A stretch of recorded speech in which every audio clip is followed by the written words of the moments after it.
अस्सलाम वालेकुम। मुंबा देवी समाजवादी पार्टी के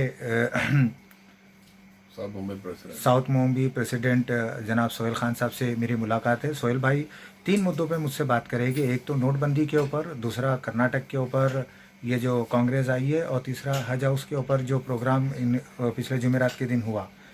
तो ये 3 मुद्दों पे सोहेल भाई अपनी बातें कहेंगे, उनकी ज़बानी हम सुनेंगे। सोहेल भाई किस तरीके से इस चीज़ों को देखते हैं, सोहेल भाई बताइए। पहले नोटबंदी के बारे में बताइए। नोटबंदी ऐसा है कि नोटबंदी फर्स्ट ऑफ ऑल ये सरासर गलत था। ये लोगों के ऊपर एक जुल्म था, जुल्म। और मैं समझता हूँ बीजेपी है ना, बीजेपी अपना ये जो सरकार है, ये नरेंद्र मोदी प्राइवेट लिमिटेड सरकार है। जो उनकी मनमानी होती है वही करते हैं। उनके कोई मिनिस्टर भी बराबर काम नहीं, उनके बल्कि उनके मिनिस्टर्स भी नाखुश है, क्योंकि उनको फ्रीडम ही नहीं है कुछ काम करने की। जैसा मोदी जी चाहते हैं वैसे ही होता है।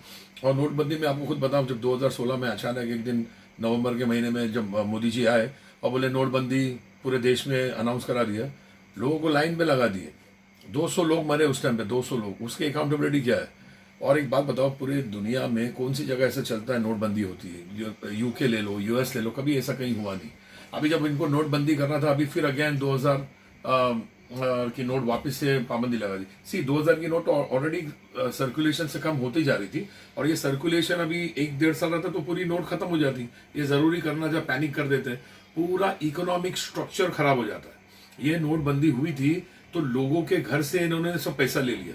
देखो 2008 में जब मनमोहन सिंह जी की सरकार थी तो पूरी दुनिया रिसेशन में थी, सिर्फ अपना इंडिया, और मैं समझता हूँ इतनी खुशहाल हालत में था, बिकॉज वो सरकार ने उस टाइम पे लोगों से पैसा नहीं लिया। लोगों के पास खुद पैसा था, और people everybody was so happy under Manmohan Singh government. लेकिन इन्होंने तो लोगों के जेब से पैसा निकाल के लोगों को कंगाल कर दिया। सब 15 लाख डालेंगे, 2 करोड़ जॉब देंगे, इट्स ऑल लोगों को सब एड़ा बनाया गया, और पूरा लोगों के साथ विश्वासघात हुआ है।